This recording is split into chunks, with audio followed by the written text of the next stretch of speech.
So I want to distinguish here these so-called observers, I'm really putting quotation marks on those. There were two different types. There were those that were already in country. Those were diplomatic staff in Yangon and other cities that went out and monitored. And then there were people who were flown in from their home countries.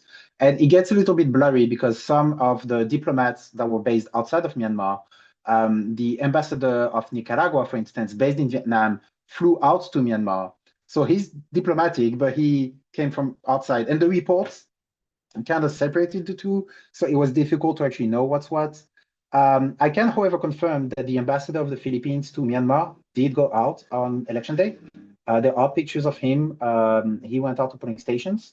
The embassy of Thailand as well sent people out to monitor. It doesn't appear that the Election Commission of Thailand, which we thought would send two people under bilateral agreements, it's pretty clear now that they did not.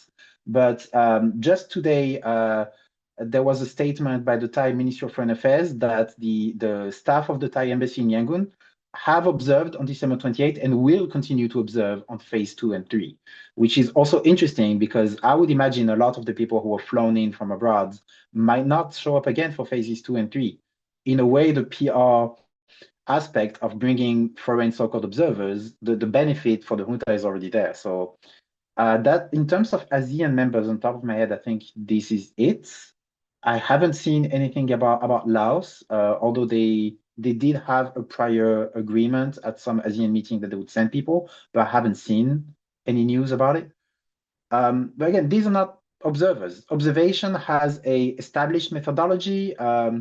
It's usually in most countries, diplomatic staff tries not to call itself observers. They monitor, they attend elections for their own education.